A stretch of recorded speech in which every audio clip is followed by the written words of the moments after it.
አሁን ባለንበት ዘመን ዓለም ላይ በብዙ ሰዎች አእምሮ ውስጥ ተቀርጾ የቀረ ስም አለ። ይህ ስም የፈጠራ፣ የድፍረት፣ የራዕይና የአስደናቂ ሀብት ምልክት ሆኖ ተቀምጧል። ይህ ሰው ከተለመዱ ነጋዴዎች የተለየ ነው። እርሱ የትልቅ ሕልም ሰው ነው። የወደፊትን ዓለም ከዛሬ ጀምሬ እገነባለሁ ብሎ ከሸፈተ ሰንበትበት ብሏል። ዓለም ላይ ከእርሱ በታች ያሉ ሀብታሞች የእርሱ ሀብት ላይ ከመድረስ ይልቅ ድሃ መሆን ይቀላቸዋል ይላል የሃርቫርድ ዩኒቨርሲቲ በ2005 ዓ.ም ባደረገው ጥናት። በእርግጥም በ5 ዓመት ውስጥ ብቻ ከ278.4 ቢሊዮን ዶላር ወደ 852 ቢሊዮን ዶላር ማደጉ ለዚህ ጥናት ማስረጃ ነው። ይህ ሰው ማን ነው ብላችሁ ከጠየቃችሁ ኤለን መስክ ይባላል። ብዙ ሰዎች ስሙን ያውቁታል። ነገር ግን ከጀርባው አስገራሚና ለማመን የሚከብዱ አጀንዳዎች እንዳሉት አያውቁም። በዛሬው ቪዲዮ የኤለን መስክ የሀብት ሚስጥሮችና እገነባዋለሁ ያለው የወደፊት ዓለም ምን እንደሆነ አስቃኛችኋለሁ። ቪዲዮውን ከመጀመሪያው በፊት የሰብስክራይብ ምልክቷን ብሎም የደወል ምልክቷን በመጫን ቤተሰብ መሆኑን አይርሱ። ይህ ቪዲዮ ለብዙ ሰዎች ይደርስ ዘንድ የላይክ ምልክቷን በመጫን የበኩሉን ይወጡ። ኤለን መስክ እንደ አውሮፓውያን አቆጣጠር በ1971 ዓ.ም በደቡብ አፍሪካ ተወለደ። ከልጅነቱ ጀምሮ በቴክኖሎጂ ላይ የማይተኛ ፍቅርና ፍላጎት ነበረው። ብዙ ልጆች ሜዳ ላይ ወጥተው ኳስ ሲጫወቱ ኤለን መጽሐፍ ያነብ ነበር፣ የኮምፒውተር ፕሮግራሞችን ይፈጥር ነበር። በዚህም ልማዱ ገና በ12 ዓመቱ የራሱን የኮምፒውተር ጨዋታ ሰርቶ ሽጧል። ይህም የኤለን የመጀመሪያው የንግድ እርምጃ ሆኖለታል። ከዚያ በኋላ ኤለን ደቡብ አፍሪካን ለቆ ወደ ካናዳ ተዘዋወረ። ከዛም ወደ አሜሪካ ገባ። አሜሪካ ከገባ በኋላ ኤለን የሚያገኛቸውን እድሎች በጠቅላላ በሙሉ ቆራጥነት ለመጠቀም ወሰነ።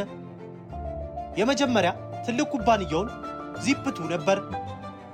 ይህም የከተማ መረጃ የሚሰጥ የዲጂታል መድረክ ነበር። ከዚያ በኋላ የኦንላይን የክፍያ ስርዓት የሆነውን ፔፓል በመመስረት ዓለም አቀፍ የፋይናንስ ስርዓት ውስጥ ለውጥ አመጣ። ይህ ኩባንያው በኋላ ላይ በብዙ ቢሊዮን ዶላሮች ተሸጠ። ይህም እርሱን ወደ ትልቅ የሀብት መንገድ አስገባው። ነገር ግን ኤለን መስክ በዚህ አልቆመም። ብዙ ሰዎች ከእንደዚህ ያለ ሀብት በኋላ በቃኝ ብለው በሰላም ይኖራሉ። እርሱ ግን ከዚህ የበለጠ አስደናቂ ራዕይ ነበረው። በፔፓል ካገኘው ገንዘብ ብዙውን በቴስላና በስፔስ ኤክስ ላይ አወጣ። ይህ እጅግ ከፍተኛ አደጋ ነበር። እርሱም የነበረው ኩባንያዎች በሚወርቁበት ጊዜ ሙሉ ሀብቱን ሊያጣ ይችል ነበር። ነገር ግን እርሱ በአንድ ነገር ያምናል። የማይደፍር ሰው ትልቅ ሽልማት እንደማያገኝ ያምናል። ኤለን ጥልቅ እውቀት ነበረው። ኩባንያዎቹን ብቻ አይመራም፣ ቴክኒካል ዝርዝሮቹንም ያውቃል። የሮኬት እውቀት እንግዳ አይደለም። የባትሪ ቴክኖሎጂም እንደዛው። መጽሐፍቶችን ያነባል፣ ከኢንጂነሮች ጋር ይወያያል፣ በራሱ ይመራመራል፣ ይፈጥራል። ይህም በነገሮች ላይ ጥልቅ እውቀት እንዲኖረውና ውሳኔዎቹም ጠንካራ እንዲሆኑ አድርጎለታል። ሌላው የፈርስት ፕሪንሲፕል ቲንኪንግ አስተሳሰብ ተከታይ ነው። እርሱ ነገሮችን እንደተለመዱ አይቀበልም። አንድ ባትሪ ውድ ነው ብለው ሲሉ ለምን ውድ ነው ብሎ ይጠይቃል። ከመሰረቱ ይተነትናል፣ ክፍሎቹን ይለያያል እና ዋጋውንም ይቀንሳል። ይህ አስተሳሰቡ በቴስላ ውስጥ የባትሪ ዋጋ እንዲቀንስ አግዟል።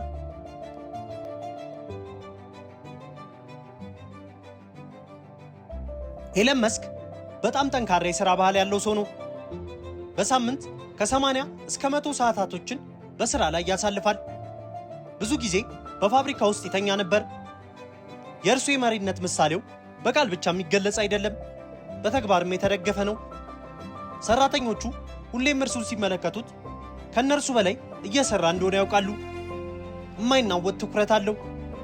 ኤለን መስክ ብዙ ነገሮችን በአንድ ጊዜ አይጀምርም። የሚጀምረውን ግን እስከ መጨረሻው ያደርሳል። ችግሮችን እንደ መንገድ እንጂ እንደ መዝጊያ በሮች አይመለከትም። በስፔስ ኤክስ ኩባንያው በተከታታይ የሮኬት ፍንዳታዎች ቢኖሩም እርሱ ግን ትኩረቱን ለአንዲት ሰከንድን እንኳን አልጣለም። በመጨረሻም ሮኬቱ ተሳካ። ኤለን መስክ ቡድን በመገንባት ያምናል። ትልቅ ራዕይ በአንድ ሰው ብቻ አይፈጸምም፣ ጠንካራ ቡድን ያስፈልጋል ይላል። በጣም ብልህ የሆኑ ኢንጂነሮችን ይመርጣል። ከፍተኛ መደብ ይጠብቃል። ውጤትም ይጠይቃል። አንዳንድ ሰዎች ጥብቅ መሪ ነው ይላሉ፣ ነገር ግን ውጤቱ የሚካድ አይደለም። ሌላው ኤለን የሚታወቀው በረጅም ጊዜ እይታው ነው። ዛሬ ለሚያገኛት ትንሽ ትርፍ አይስገበገብም። ከ10 ወይም ከ20 ዓመታት በኋላ ትርፍ የሚያመጣለትን መስመር በመገንባት ያምናል። ቴስላ በመጀመሪያ ትርፍ አላመጣለትም ነበር፣ ነገር ግን በረጅም ጊዜ እቅዱ ዛሬ የደረሰበት ደረጃ ለመድረስ ችሏል። ሌላው የኤለን መስክ መታወቂያ ተስፋ ለመቁረጡ ነው። ብዙ ጊዜ ይተቻል፣ ይነቀፋል፣ ነገር ግን እርሱ በራሱ ይተማመናል። ይህም እምነቱ ወደ ከፍተኛ ደረጃ እንዳደረሰው ይናገራል። ኤለን መስክ ጠንካራ የገንዘብ አስተዳደር አለው። ከነዚህ ሁሉ ነገሮች የላቀ ትልቅ ሚስጥር አለው። እርሱም ትልቅ የሆነ የማሰብና የማስተዋል ክህሎቱ ነው።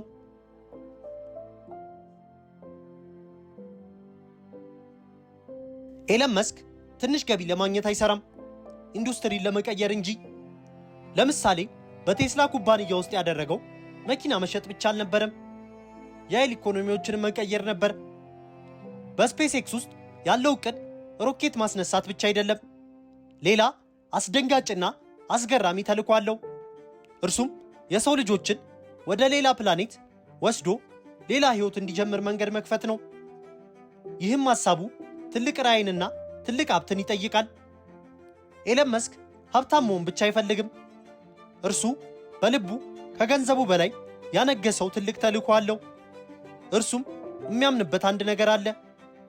የሰው ልጅ ወደፊት መሄድ አለበት፣ ልማትን መተው የለበትም እና ዓለም በቴክኖሎጂ መሻሻል አለባት ይላል። ይህ እርሱን ከሌሎች ነጋዴዎች የሚለይበት ዋና ነጥብ ነው። ከታላላቅ አጀንዳዎቹ የመጀመሪያው የሰው ልጅን ወደ ማርስ መላክና ሕይወትን በዛ ፕላኔት ላይ መመስረት ነው። በስፔስ ኤክስ በተሰኘው ኩባንያው በኩል የሚከናወነው ይህ እቅድ በጣም ትልቅና የሰው ልጅ በታሪኩ ሞክሮት የማያውቀው ነገር ነው። ኤለን መስክ የሰው ልጅ በአንድ ፕላኔት ላይ ብቻ መኖሩ አደጋ ነው ብሎ ያስባል።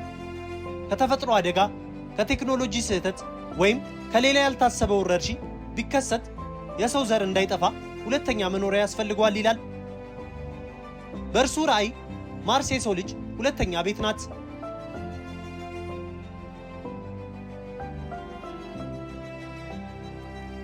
ሁለተኛው አጀንዳው የኃይል ስርዓትን መቀየር ነው። በቴስላ ብቻ ሳይሆን በሶላር ኃይልና በባትሪ ማከማቻ መስክ ውስጥ ያደረገው ሥራ ዓለም ከነዳጅ ነፃ ሆና እንድትኖር የሚያበረታታ ነው። ኤለን መስክ የአየር ብክለት ችግር ትልቅ አደጋ መሆኑን ያምናል። ስለዚህ ንጹሕ ኃይል መፍጠር በእርሱ ዓይን ገንዘብን ከማሳካት ባለፈ ለዓለም መዳን እንደሆነ ብዙዎች ይናገሩለታል። ሦስተኛው አስደንጋጭ አጀንዳው የሰው ልጅ አእምሮን ከኮምፒውተር ጋር የማገናኘት ሥራው ነው። በኒውራሊንክ በኩል የሚከናወነው ይህ ፕሮጀክት የሰው አእምሮን ፍሪኩዌንሲ በመጠቀም ከኮምፒውተር ጋር ለማገናኘት ይሞክራል። ይህ በመጀመሪያ ለሕክምና ጥቅም እንዲውል ተብሎ የታሰበ ግኝት ነበር። የአካል እኩልነትን የገጠማቸውን ሰዎች ለመርዳት የታሰበ ነበር። ነገር ግን በእርሱ የረጅም ዓመት እቅዱ ሰው ከአርቲፊሻል ኢንተለጀንስ ጋር እንዲተባበር የሚያግዝ መንገድ ሊሆን ይችላል። አራተኛው አጀንዳው የትራንስፖርት ፍጥነትን መቀየር ነው። ዘቦሪንግ ካምፓኒ በተሰኘው ኩባንያው በኩል የሚከናወነው ይህ ፕሮጀክት ከተሞች ውስጥ ትራፊክን ለመቀነስ የታችኛው መሬት ዋሻዎችን በመገንባት የትራፊክ ችግሩን በግማሽ ለመቀነስ ያሰበ እንቅስቃሴ ነው። ኤለን መስክ ችግሮችን በቀላሉ አይቀበልም። መፍትሄ መፈለግ የባህሪው አካል ነው። አምስተኛው አጀንዳው የኢንተርኔት አገልግሎትን በዓለም አቀፍ ደረጃ ማድረስ ነው። በስፔስ ኤክስ የሚከናወነው የሳተላይት አውታረ መረብ ዓለም ሁሉ ፈጣን ኢንተርኔት እንዲኖረው ይረዳል። ይህ በተለይ ባላደጉና ከዓለም ጋር ለተራራቁ ጎሶች ከዲጂታል ዓለም ጋር ለማገናኘት ያለም አጀንዳ ነው። እነዚህ ሁሉ ተልእኮች አንድ ነገር ይናገራሉ። እርሱም ኤለን መስክ ሩቅ አላሚ እንደሆነ ነው። እርሱ ለዚህ ትውልድ ብቻ መስራት አይፈልግም፣ የሚመጣው ትውልድንም ያስባል። እርሱ የሚፈልገው ስሙ በሀብት ዝርዝር ላይ መታየት ብቻ አይደለም፣ ዓለም የተሻለ እንድትሆንም ይፈልጋል። ነገር ግን እነዚህን አጀንዳዎች ሁሉም ሰዎች አልተቀበሏቸውም። አንዳንዶች ራዕዩ ትልቅ ነው ይላሉ። አብዛኞቹ ግን ይህ ከኋላው የተደበቀ ትልቅ ተልዕኮ አለው ይላሉ? እርስዎ ምን ይመስሎታል? ሐሳቡን በኮመንት ሴክሽን ላይ ያጋሩን። በመጨረሻም እንዲህ ማለት ይቻላል፣ ኤለን መስክ በገንዘብ ብቻ አይገለጽም። እርሱ የራዕይ ሰው ነው፣ አደጋ ተቀባይ ነው። ከኤለን መስክ ታሪክ እኛ ምን እንማራለን? ውድ የፈንዲሽ ኢንተርቴይንመንት ዩቲዩብ ቻናል ቤተሰቦች በዛሬው ፕሮግራማችን የዓለም ቁጥር 1 ቱጃር ስለሆነው ኤለን መስክ የሀብት ሚስጥሮችና ከጀርባው የተደበቁ አጀንዳዎችን አስቃኘናችሁ። እንደነዚህ አይነት የታዋቂ ሰዎች ታሪክ ብሎ አዳዲስና አዝናኝ የሆኑ ፕሮግራሞች እንዲደርስላችሁ ቻናላችንን ላይክ እና ሰብስክራይብ ማድረጉን አይርሱ። በቀጣይ ቪዲዮ እስክንገናኝ ሰላም ለሁላችን ይሁን።